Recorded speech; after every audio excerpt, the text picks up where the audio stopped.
Assalamualaikum warahmatullahi wabarakatuh. Apa kabar anak-anak ibu semua?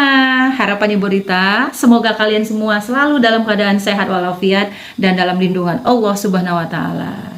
Gimana anak-anak? Masih tetap semangat belajarnya meskipun belajar di rumah? Oke, sebelum kita belajar hari ini seperti biasa, agar materi yang kita pelajari hari ini mudah dimengerti ya dan dipahami. Seperti biasa, kita memohon doa ya kepada Allah Subhanahu wa taala. Oke, kita berdoa terlebih dahulu. Pada video pembelajaran kali ini, kita akan belajar tentang toharoh atau bersuci.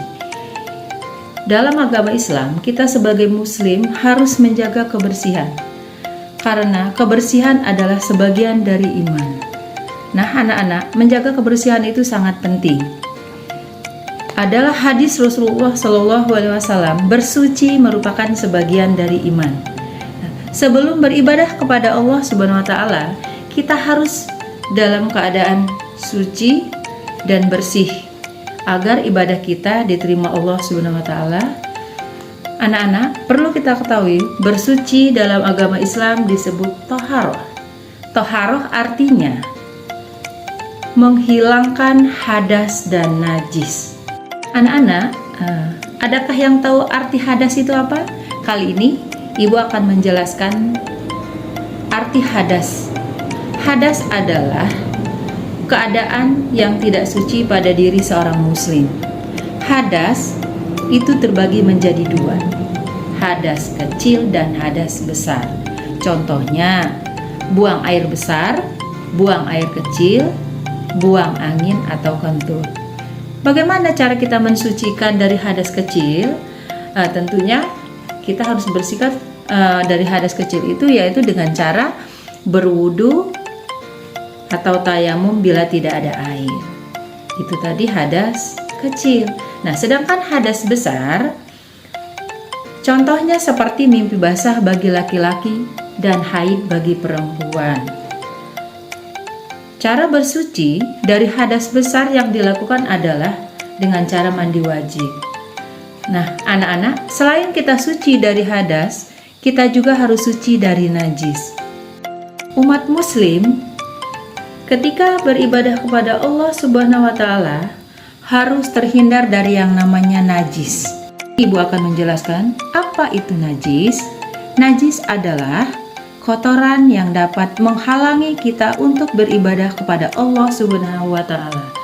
Najis terdiri dari 3 macam, yaitu najis mukhafafah atau najis ringan. Contohnya, air seni bayi yang masih minum ASI dan belum makan apa-apa. Bagaimana cara untuk mensucikannya? Yaitu dengan cara memercikkan air yang terkena najis. Najis yang kedua adalah najis sedang atau disebut dengan najis mutawasito. Contohnya, kotoran hewan, kotoran manusia, darah, dan nanah. Dan bagaimana untuk cara mensucikan najis yang sedang? Yaitu dengan cara membasuh dengan air yang terkena najis sampai hilang bau, warna, dan rasanya. Kemudian, najis yang ketiga yaitu najis mughaladoh, yaitu najis yang berat. Contohnya, air liur anjing dan babi.